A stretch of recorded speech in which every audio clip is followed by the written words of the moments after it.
This episode of Tabletop Babble is brought to you by Genuine Fantasy Press. Genuine Fantasy Press is giving away a free version of the new book, The Compendium of Forgotten Secrets: Awakening, at genuinefantasypress.com.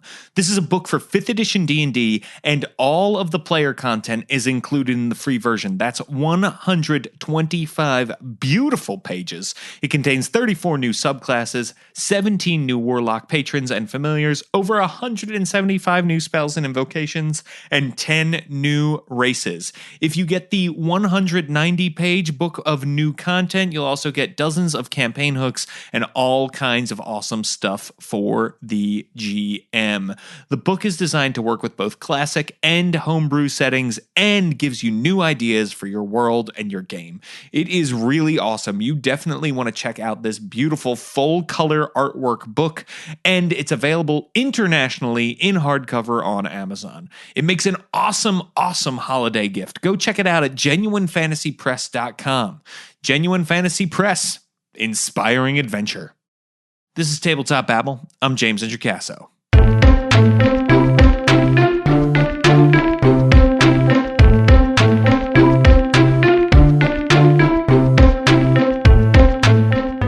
Today on the show, I'm continuing our conversation about the OSR with Greg Blair and Humza Kazmi. These are two incredible individuals who have a lot of friends and time spent looking at OSR materials, conversing with OSR folks, and being part of the OSR. Humza is a designer and is part of the Hydra Cooperative. And Greg is a designer and also my game master and has taught me many OSR games. We have a really great conversation. If you haven't listened to part 1 of our conversation, you should go check that out too. You don't need it to understand what we're talking about this time, but they go together like a delicious peanut butter and chocolate sundae. So go check it out. Here is our conversation. Okay, everybody, now I am here with two wonderful people. Welcome back to Tabletop Babble. Before we dive into the OSR, who are you and what do you do in the world of tabletop role-playing games? Greg Blair, let's start with you. Oh, I have to go first. That's so intimidating. Alphabetical order. Yeah, I guess so. I'm Gregory Blair. It's alphabetical both ways, isn't it? I can't even change which one. That'll be funnier in a second when you introduce the second person. So I'm Gregory Blair. I mostly just kind of play RPGs, and I talk about them sometimes on Twitter. And I still do talk about them quite a lot on G+, and I will be doing that until they shut the door. For the next 10 months. Yeah, until August. I just really like to play RPGs. It's not very exciting, I guess, for listeners, but it's great for me. Awesome. And Greg is a player in my game. I play in his games. It is a very fun thing. We play a lot of RPGs together. So it's also awesome to have Greg here. Just from It's nepotism. It is. It's not just nepotism. Greg was on the very first podcast I ever created. And Humza, who are you and what do you do in the world of tabletop role-playing games? My name's Hamza Kazmi. I'm currently a partner with the Hydra Cooperative, independent OSR publisher.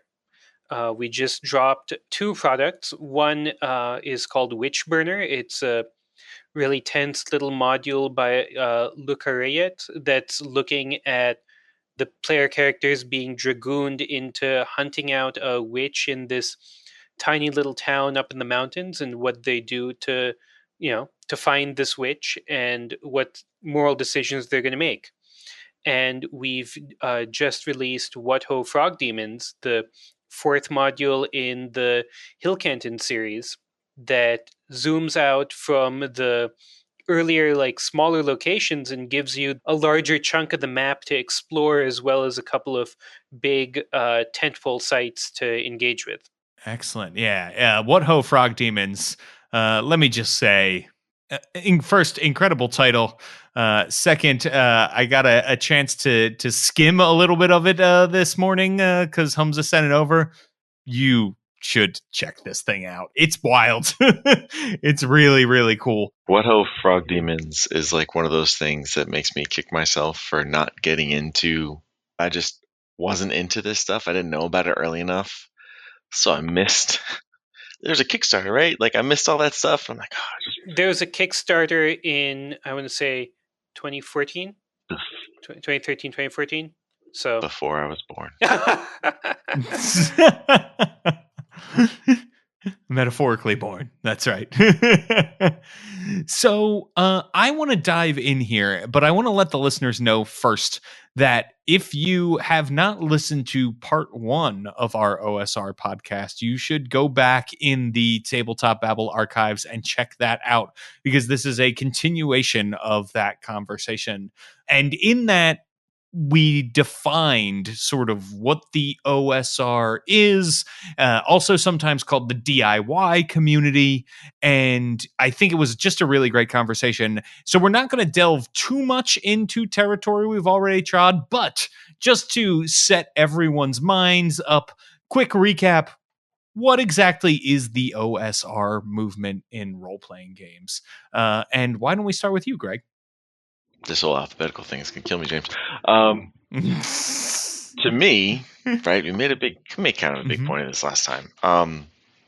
But to me, OSR is just this idea of player agency, a reactive living world, consequences, the very real possibility of death, an emphasis on being clever as a player and finding very unorthodox solutions to problems that the referee came up with and maybe doesn't even know the answer to themselves, and sort of accepting that in this give and take, right? It's open, it's player driven in terms of how the world reacts, and you can definitely get wasted real easily.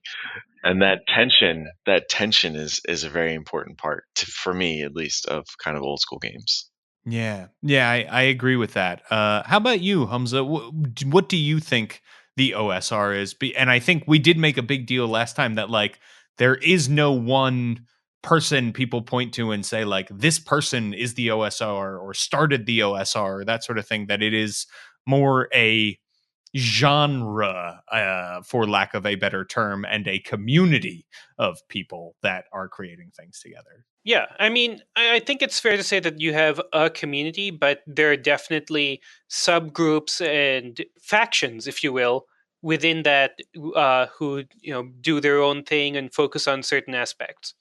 Just to recap for potential listeners who didn't listen to James's advice and go back and hear the first episode, the OSR is a broad term that's applied to folks who are taking some of the original design in early role-playing games, most often and by far the strongest being early D&D, but also sometimes other classic games of the 70s and 80s, taking those and saying, all right, some of these trends have fallen off from what's considered current in role-playing games. But what if we looked at these and took them as not outmoded design ideas, but instead deliberate decisions that were made for a reason? What if we examine these modes of play, see where they take us, and see what we can build on from there? There's a pithy quote by Kevin Crawford, one of the major OSR writers, who said something to the effect of, "If you can use it to run the Keep on the Borderlands, the old early D&D module, then it falls into OSR."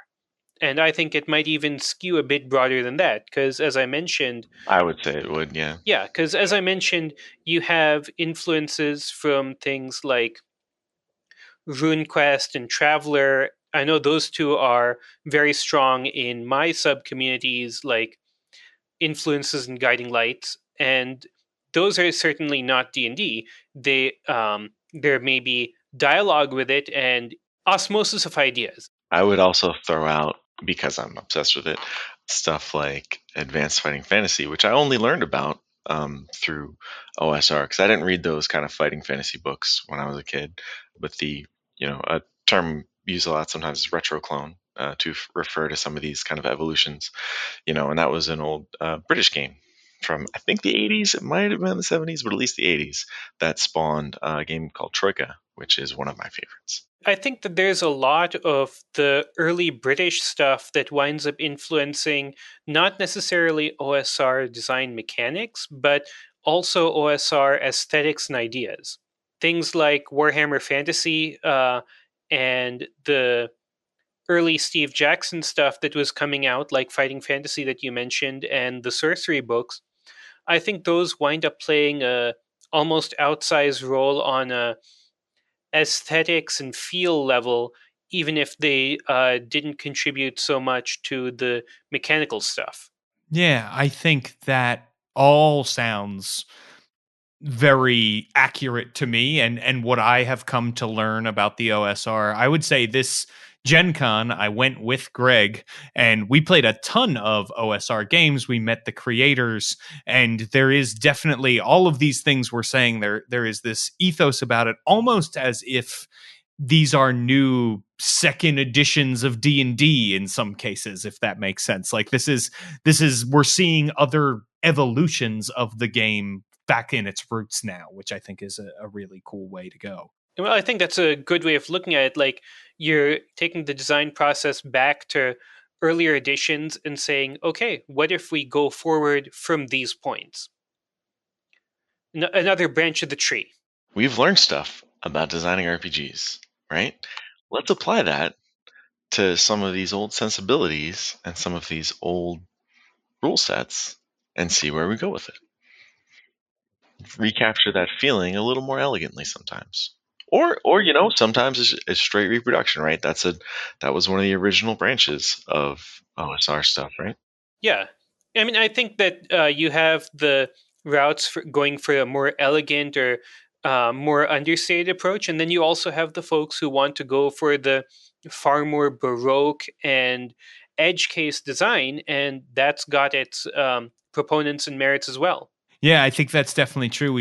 I saw a lot of diversity, right? One of the first things we played was this game called Driftwood Versus, which is, uses the Lamentations of the Flame Princess rule set, but you're like on this toxic sea on a boat propelled by tentacles, and you're fighting these crazy, terrifying mutated whales. So I think people really can take it in new places. It's not just necessarily diving into dungeons and fighting goblins and playing Keep on the Borderlands a bunch, which is also very fun. I recommend that as well. So and it's clearly a thing that there's an appetite for. The fantasy trip from Steve Jackson Games just had a Kickstarter, which is old, came out a long time ago, and they were like, hey, we're gonna sort of keep all of the same classic rules that you love and just make sure we update things and clean it up so that it's, we fix errors that we meant to fix a long time ago and that sort of thing. And it did gangbusters. In BackerKit, it's still making money hand over fist every single day. And that was the first RPG that I ever really played, and I was so excited to see it back. And I feel like so many of these OSR games play in the same style of that, and things have been updated and streamlined, and there's new and interesting ideas in there.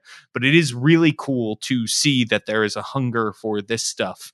And nostalgia, I think, is also a part of a driving factor. At least it was for me when I went and purchased the fantasy trip, and I was like, yes, give me the everything box on Kickstarter. But what are some of the best OSR games or modules for new players or players who haven't experienced the OSR? 5th edition D&D is bringing a lot of new people in. There might be someone who wants this old school experience but doesn't want to necessarily go back to 1st edition Dungeons and Dragons.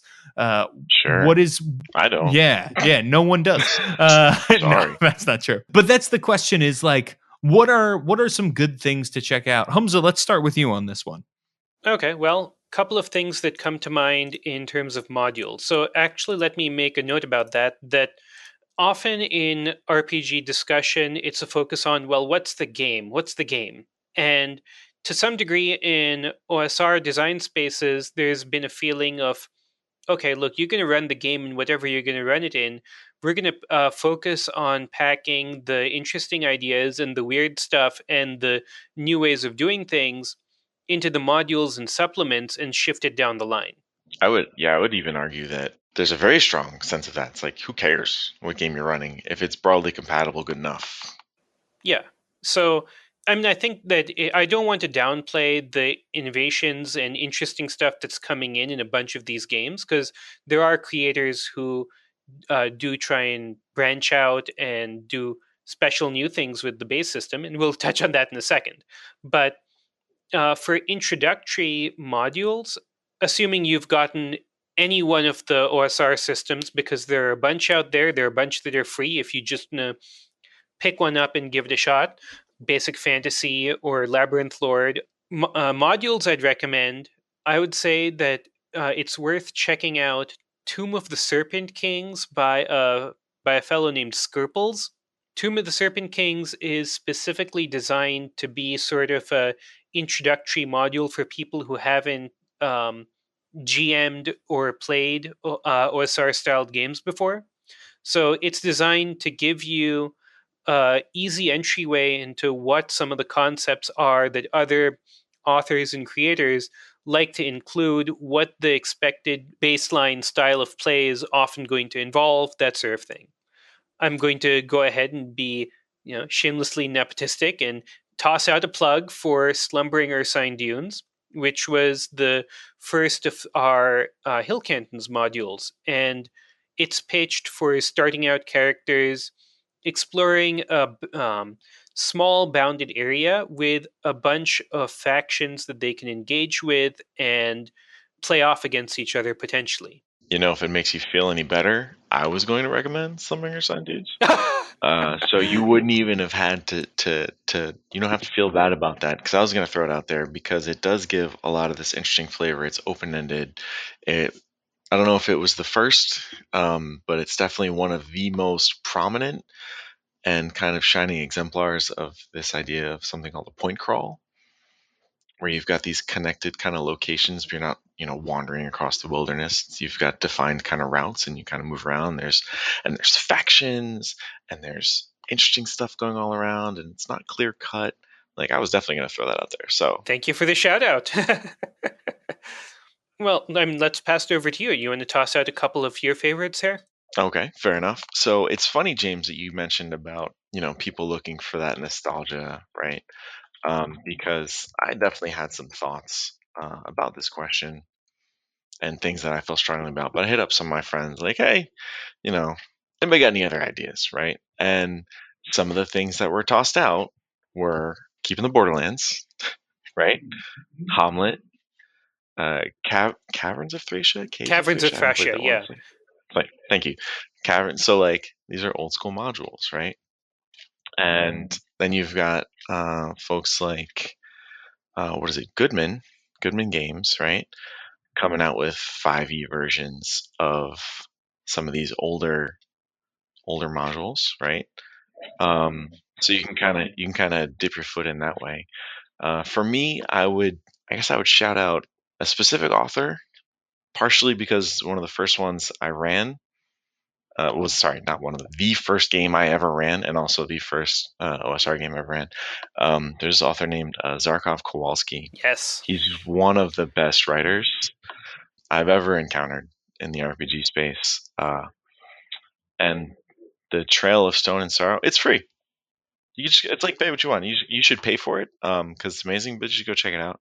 He's also got a great one called The Gnomes of Levnek, which my players avoided, so they don't know what really went on there.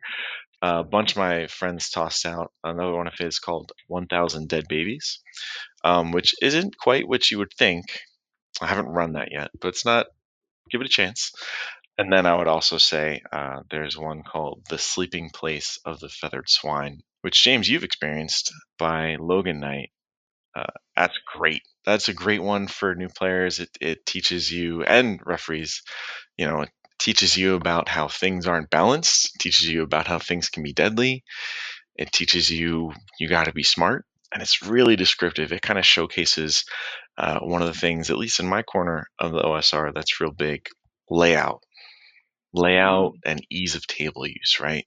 So having a book that's well put together, like simple things, but like hyperlinks. Can I use this at the table? What are the maps? Do I have like end covers, right? That's a big one that you see in a lot of OSR stuff, right? The end covers of the book. Here's all the tables. Here's a map. Here's annotations. Here's your encounters, right? And Sleeping Place of Feathered Swine is a great example of that. It's incredibly usable. Well, and I would even go so far as to say that's one of the big improvements that the OSR makes on old school things is were things laid out sometimes terribly back in the day. I would continue that to say I don't think anyone does this as well as folks in the OSR. Wow. It's a bold claim. It's a bold claim. It is a bold claim. Nice. I'm Rudy Basso up in this piece, all right? Make a bold claim. So I think that, there's a lot of modules, there's a lot of adventures. Is there a system people should be starting with then, right? You need to pick a system to play these modules in. So one thing I would actually shout out as a really interesting system that works great for people starting up is one called Beyond the Wall. Ooh, yeah. Beyond the Wall it takes basic OSR building blocks, but adds on these things called playbooks, which I think first showed up in like Apocalypse World, or I'd have to double check the full lineage of where playbooks came from, but that's where it's popular, right? So they made it big, even if they weren't the first ones. I think that's fair. So players are not just playing new members of this or that class. The playbook helps the players generate characters who have ties to a village that they all build together over the course of character generation. So the like blacksmith's apprentice or the young witch, they have ties to each other, to the various NPCs that the players jointly create, and to the village that they all set up. And Beyond the Wall is very specifically designed for emulating the feel of like young adult coming of age fantasy. Things like the Chronicles of Prydain, for example, or I guess the first book in A Wizard of Earthsea. So things where you have this process of growth and personal expansion along with the more standard run around and swing a sword and deal with multifarious threats that you see in more standard D&D. So Beyond the Wall is a really great way to get folks hooked into this and to give them a way to ease into what the OSR playstyle is like. That's a good one. Yeah. You can also be a bear, which is always a thing for me. Concur. Hey, Slumbringer signed Dunes, so I guess you like it too. Yep. I'll give like kind of a split answer here. A gentleman by the name of Gavin Norman has been recently completed, actually, and I guess hardcover and box set stuff coming soon, but completed the basic BX Essentials. So BX is Basic Expert, old version D&D, without getting into all that. So BX Essentials is a rewrite for clarity and consistency without changing any rules of BX, organized into kind of modules. So like there's a monster module, there's a treasure module, there's a character creation one, with the idea that you could swap stuff out as the line develops.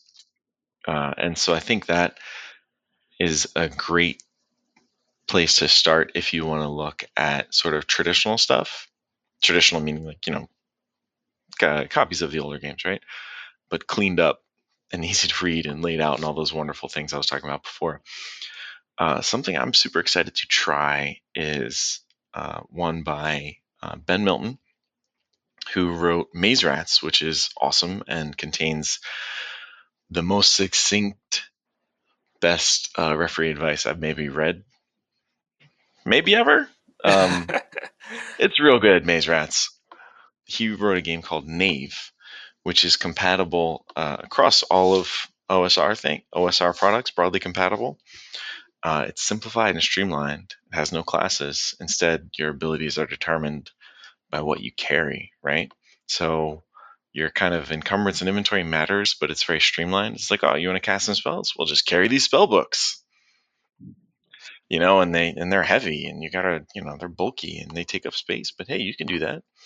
No, you don't want to do that. You're worried you need to be a little tougher. Cool, bring some plate mail. That takes up space too, right? So Knave looks really interesting.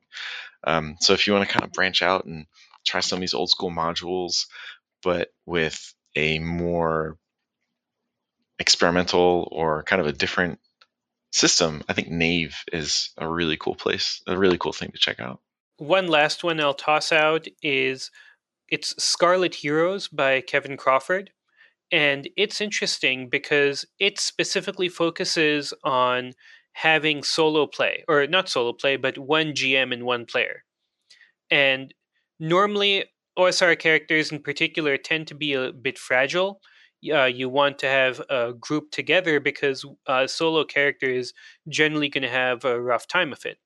And Scarlet Heroes winds up shifting the focus so that you've got one character, but they're a bit beefier. They're a bit more well equipped to take on larger threats. And that's what I'd go to if you want something where it's a bit more like action heroic, where you have the one hero who's able to take on anything that the world tosses at them. Carefully. You can't be reckless still. Sure. But it's more of a commando situation than it is a party of adventurers, right? More of a Rambo or Chuck an Arnold Norris. Schwarzenegger movie, it sounds like. I would even say James Bond, perhaps. Oh, sure. Yeah, that makes sense. That sounds really cool. And in fact, I have discussed with a friend about is there a class you could make in D&D for solo adventuring like that, one-on-one play? I wonder how Knave would work there. That's a good question. Given that you can swap out, right? And you can sort of, much like James Bond, it's like, all right, what's your gear for this mission? What do you, and that's kind of dovetails nicely with some other sort of old school concepts of not fighting fair, knowing what your enemy is, scouting out, not just rushing blindly in, know what you're up against. And if you know what you're up against, you can plan. If you ever have a fair fight in an OSR game, you're doing it wrong, or you're in a bad spot.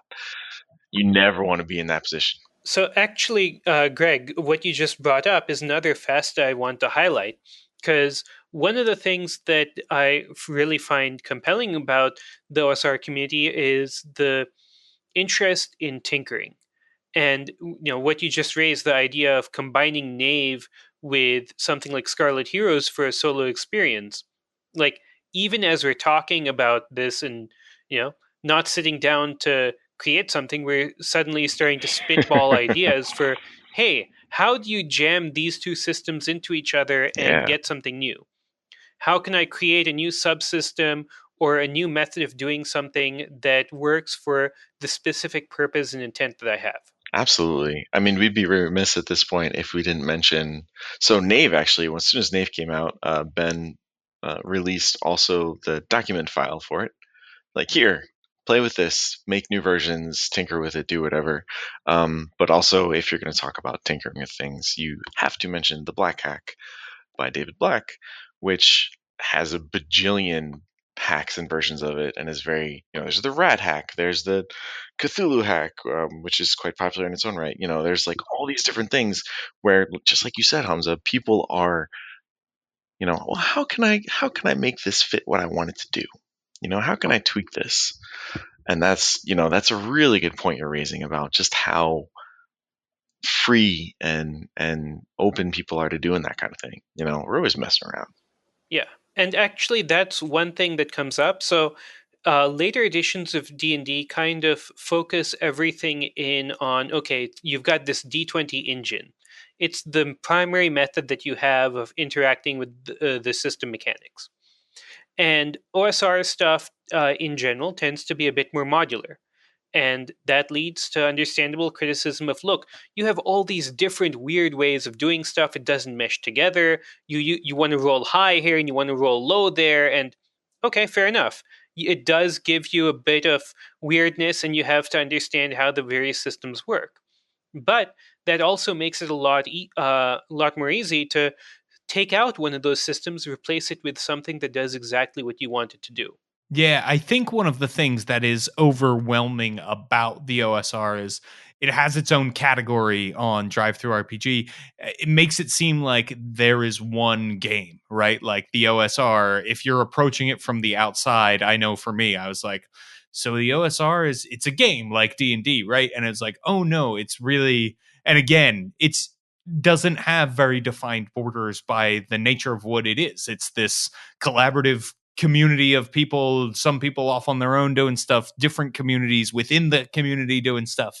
And so I think that can make it feel a little alien to someone who hasn't experienced it. But really, it's like, go see what inspires you and pick up a title, and you can, as a designer, really get in there and get hacking with stuff, because the systems are usually at their core easy to grasp, and there's, like you said, there's so much modularity there, you can really play around.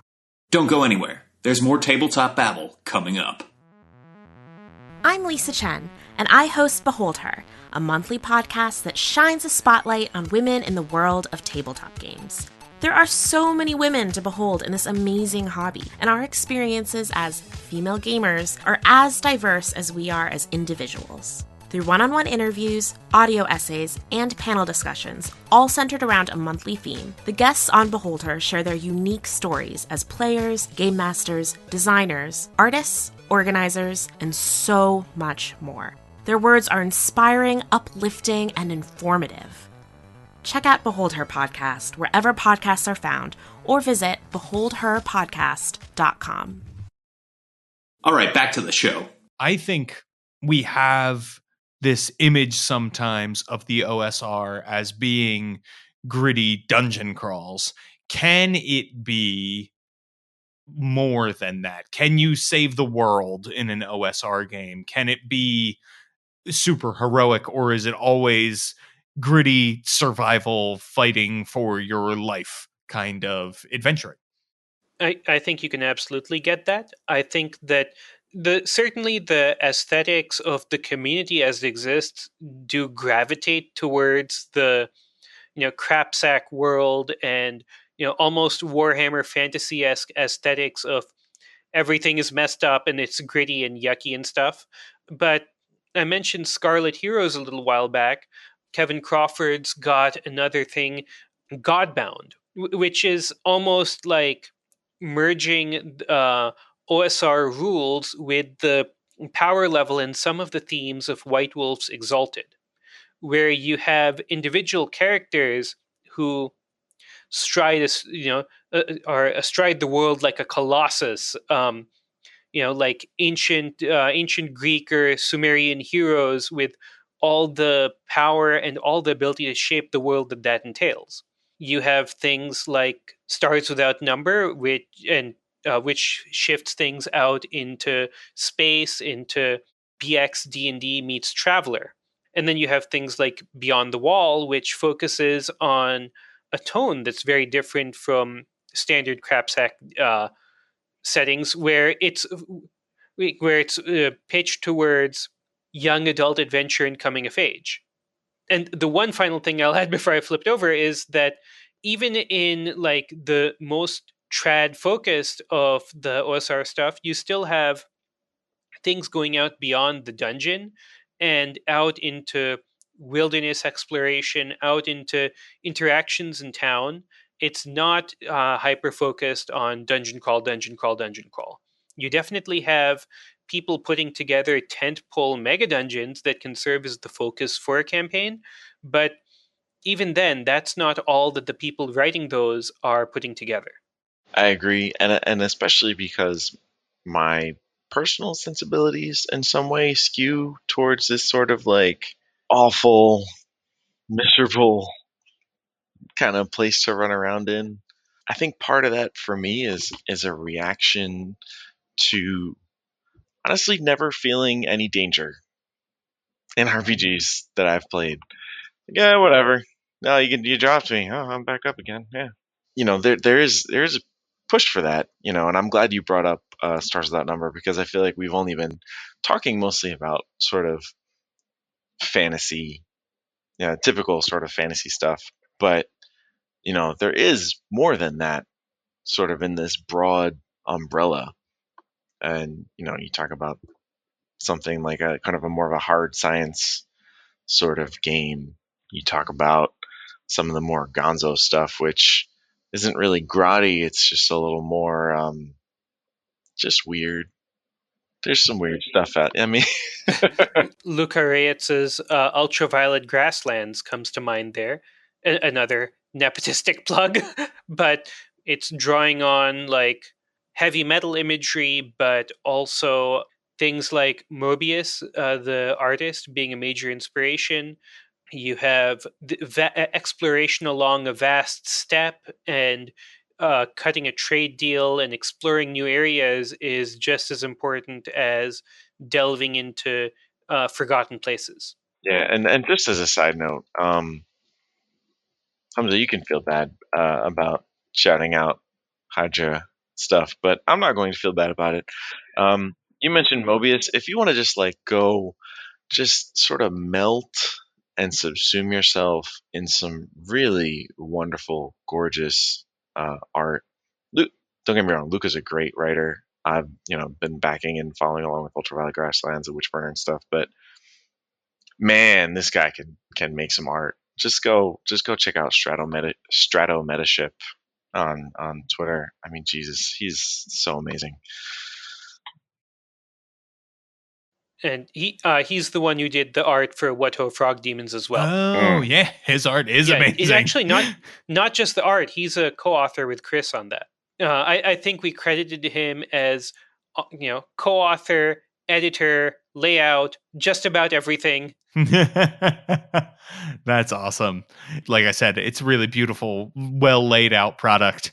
I am a big fan of it. So, I think that is amazing. There really are all these facets of the OSR, and it is so deep when you dig into it and you're like, oh, this person is doing, oh, well, over here, this is happening over here. Like there's just a mine full of amazing gems is basically the OSR. There's all these cool ideas. There's a lot of awesome stuff happening. And I really do love the fact that modules can be passed around from system to system pretty easily once you get a handle for things. And that means things like monster books can be passed around. We should mention the Emmy award-winning Dark of Hot Springs Island. That's an OSR module that is, I would say, system agnostic, right? And it is essentially set up like fantasy Dracula dossier in many ways, in that the players get this amazing handout. But unlike the Dracula dossier, where you need to read all 500 pages of it, you don't need to do that with the Dark of Hot Springs Island. You can look at it when it is important to look at it, like a Pokedex for the island. I think it's the most fun if you don't read it, because I ran, one Introcaso passed, or maybe the last one, I ran Hot Springs Island, and I gave them my book, and James had one too, because I tricked him into getting it, and then he was very happy about that. But, they're sitting there with these sort of in-universe reference books, like, oh, crap, they're flipping through the pages trying to figure out, is this going to kill us? Is it a friend? I don't know what it is. Is it one of these? Oh, it could be one of those. I don't know. And they're kind of frantically trying to figure out what the correct approach is, or what the approach that is least likely to get them killed. It was super fun because it was like, oh, it's a red lizard man. Oh my gosh, there's 3 red lizard men in this book. Which one of these is it? So it was, and varying degrees of danger depending on which one it was. So that was, maybe one could be your friend. Yeah, it was just really cool. There's so many cool ideas, and it's not all just dungeon crawls, and dungeon crawls are super fun. So there's also nothing wrong with a good old fashioned dungeon crawl. And there's a huge emphasis on talking.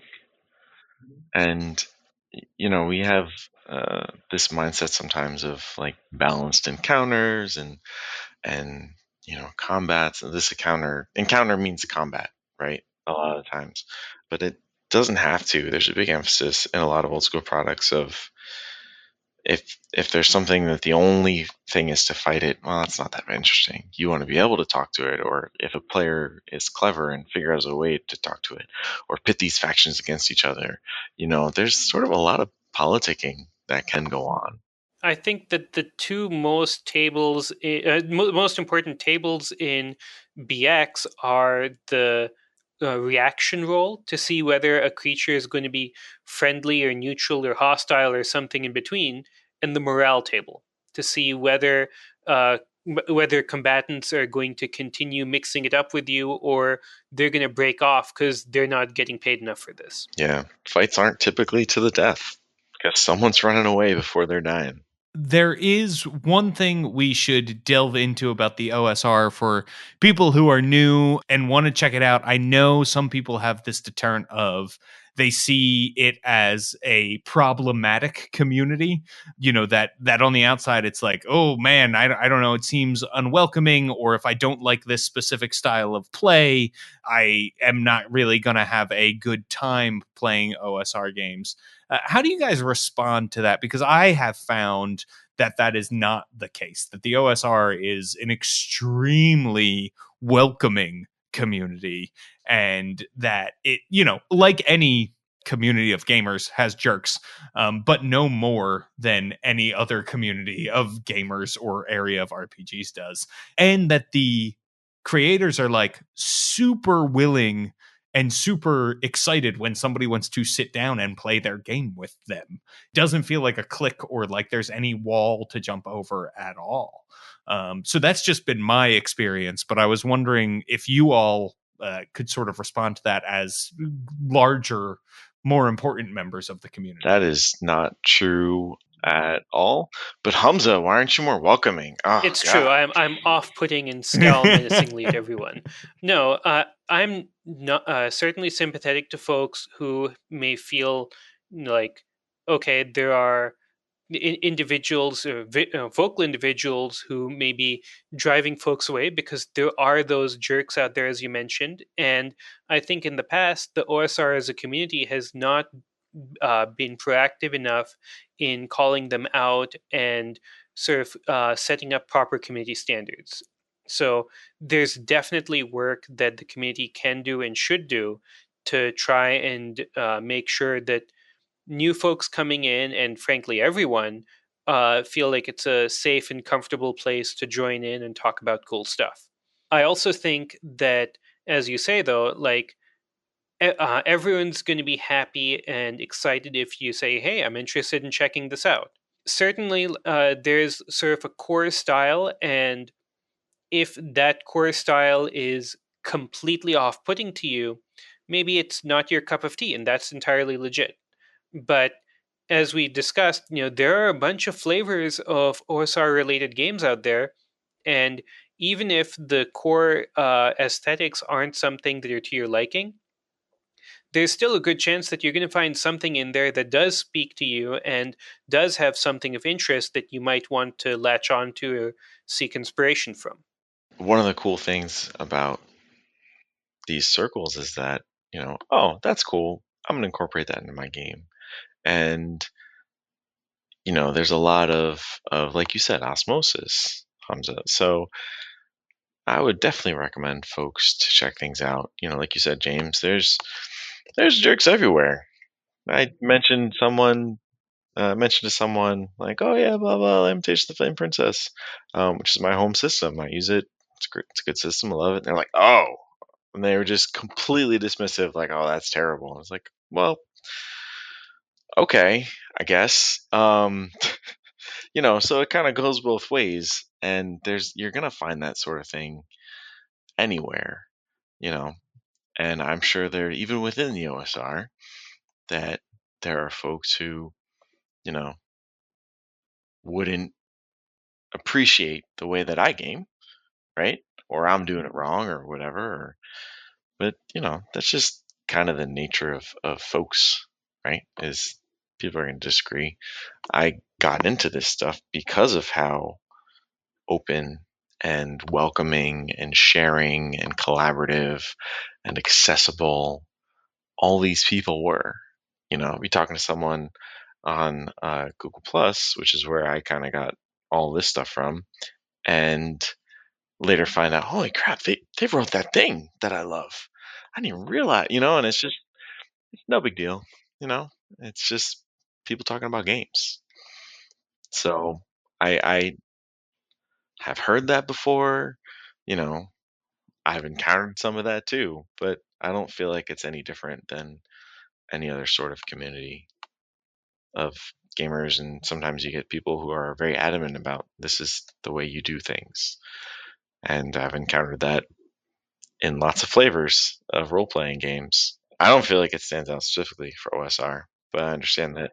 I mean, I think part of the perception comes from, these folks are playing a system that's specifically harkening back to like the 70s, and that goes along with the general opposition to how social attitudes and viewpoints on things have changed since the 70s. You know what? Yeah, there are some folks like that who think that maybe we should go back to the 50s or the 40s, and Yeah, but they're dumb. I concur. I don't want to suggest that those folks aren't out there, because there are. But you also have folks who very strongly take the opposite tack, that, okay, yeah, we dig on this old system. That doesn't mean that we want things to be going back to the past, that social progress isn't a thing. You have the folks who are um, strongly progressive, just as you have folks who are strongly conservative. It's a widespread. Like, where would we be without the influence of Janelle Jacquet's, and maybe I mispronounced her Yes. name, but like on those old school maps, and like getting rid of linearity in this kind of stuff, that's part of that legacy. And she's still out there kicking butt, making games and stuff, so Yeah, she just released a new module a little while ago. For context, Janelle Jacquet's is one of the I guess most formative figures in OSR design. She was working with Judges Guild back in the day and put out some of the best and most highly regarded modules out there, including Caverns of Thracia that we mentioned earlier. yeah. And also incredible video game designer, throwing that out there. She's worked on tons of awesome stuff. You should look her up. Well, I think there is one other thing while we're talking about the OSR community, and obviously we need to do a part 3. It's already been determined, but this is sort of topical. We need to talk about Google Plus. The reason we need to talk about Google Plus is because there's a big RPG community on Google Plus still, and a lot of those people are also part of the OSR community, and Google Plus is shutting down. So, what impact is this going to have, and where are people going? Where do we go to hang out with our OSR friends now that Google Plus will be shutting down months from now? It's a good question, and I don't know that there's necessarily a hard and fast answer to where do we go from here. I know that a lot of the community has shifted over to a site called MeWe. Um, Personally, I don't think I'm going to be hopping over there. It does not seem like it's my vibe, but I know that lots of folks are going there. One of the things which I've seen, which I'm actually very heartened about, is a number of folks saying, okay, this is spurring me to get back to blogging. Because one of the things that happened with G Plus's advent was that a lot of the low level discussion that was going on in the scene shifted away from blogs and over into comment threads and one's daily G Plus feed. But as that's going away, people have made more of a specific statement of, okay, I'm going to get back to my blog. I'm going to start posting more. I'm going to start discussing other people's ideas there. Um, and I know it had that effect for me. Yeah, maybe I should get back to some of those blog posts. And I'm really encouraged and hopeful that that's going to get that part of the scene picking up again when it had certainly been flagging. I think that you're also going to see increasing presence on Twitter and Discord, but Discord by its nature is going to be somewhat fragmented. But there's certainly going to be some servers that are more hubs than others. Yeah, and I mean, Twitter's Twitter has its uses. I love Twitter. I'm Twitter a lot, but it's not, none of these things are really a replacement for Google Plus and the communities and the discussions and the sort of cross-pollination. There's so many awesome projects that I don't think would have happened without Google Plus. You could throw up like, hey, I need to know. Well, hell, I'll give an example from something I did. I was like, I really need some rumors that a dog would hear. And then, hashtag Gygaxian democracy. And all of a sudden I've got tons of people throwing out awesome suggestions, which ironically is something that could work on Twitter. Just this immediate response, and there was so many good kind of back and forths and projects that came out of it. The Hydra Cooperative would not exist were it not for G Plus and that helping to organize the Hill Cantons campaign that Chris ran on G Plus that got us all together and formed the nucleus of the company. Yeah, I mean, I think there was tons of flail snails action, which is a big OSR thing where you're able to sort of transplant your character to any game. It's like, all right, I'm running a flail sales game. Anyone can bring their characters, and it almost kind of turns to the you've got your planner hoppers sort of thing. But it's like, yeah, it's broadly compatible. Whatever, bring whatever you got. There was so much open gaming and hangouts and all this stuff that came from G Plus. I saw like a response like, oh, whatever, we're not losing anything from G Plus, and it broke my heart because I wouldn't be here at all without, like, I got on G Plus because it was the social avenue of the people I worked with, and I was like, this is dumb, I don't want to be here. And then ran into all this community and people and sharing stuff, and I was like, this is amazing. And it's gonna hit people's bottom lines too. No doubt about that. There's this artist I know, Thomas Novosel, and he's like, Google Plus is gonna shut down, and I'm probably gonna go from $4,000 a year to maybe a few hundred because all of my connections came from there. All this stuff, and like it made a significant impact on his life. It's going to suck, but at the same time, I'm hopeful that the nucleus of the community is going to be able to continue and that folks are going to still be able to find new ways to connect. We still have several months before it shutters, and I know I'm going to be using it while I can and looking around for new ways that we can form connections and hopefully improve on those community safety things that I mentioned earlier. Yeah, I mean, there's this guy Ramadan who makes some really cool tools for old school games, and he's like, "I'll be here until they turn the lights out," and I kind of feel the same way. And what you said before about the blogs, Hamza, has really sort of lit a fire under my butt too. I'm probably still not going to update mine because I'm terrible at that. But it's exciting to think about the possibilities and that sort of return. We're not going anywhere. Like from a meta sense, there will still be all these people interacting and sharing. They're just going to do it in a different way. They did it a different way before. We're going to do it a different way after, right? So it'll be okay. I'm just sad because I was born there from like a OSR, hell, even from a renewed role playing game sense, right?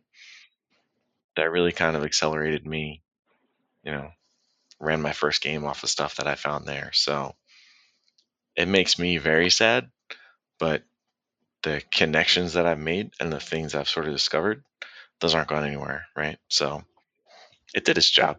Well, gentlemen, thank you so much for joining me. Like I said, part 3 is imminent. But before we leave, let's go around the table and quickly just let me know where people can find you on the internet, Greg Blair. You can find me mostly on Twitter. I'm pretty active there, at NTS _QPOP. That's not that serious. QPOP, essentially. You can find me on G Plus till around August when they turn it off. Gregory Blair, how y'all doing? We can talk about stuff. Where can people find you, Humza? You can find me on Twitter at ALLANDAROS, Alandaros, my first D&D character. And you can also find me tweeting sometimes from the Hydra Co-op account at Hydra COOP, one word. We're on Facebook as well. And you can also find me on G Plus under Humza K while it's still around. Awesome. Well, thank you both so much for joining me today on Tabletop Babble. Thank you for having us. This was a blast. That was a great conversation. I can't wait for part 3. The OSR talk is one that I think is really good and helps the community of role-playing games understand this sub-community of the OSR within it. So if you know anybody from the OSR that you also want to hear join this conversation, hit me up. I'm on Twitter at James Introcaso and always at worldbuilderblog.com.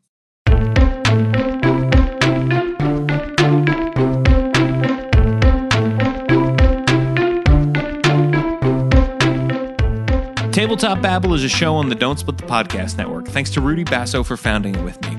Our theme music, which you're listening to right now, was provided by Battle Bards. Don't forget that RPGs are like sex. Sometimes you gotta set the mood.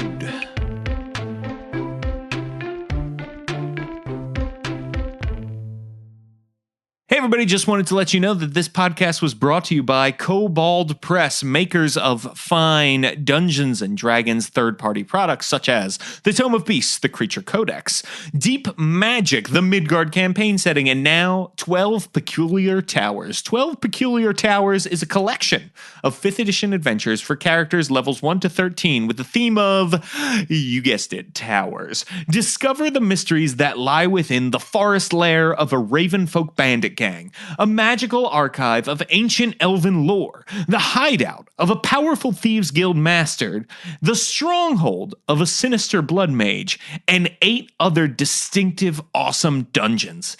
Each tower comes with a beautifully illustrated map, including many isometric maps, and of course you get plenty of traps, hazards, and enemies to challenge your players. Kobold Press makes great stuff that they playtest to make sure it is solid. I love Kobold Press, I work with them, I buy their stuff, I contribute to their Patreon.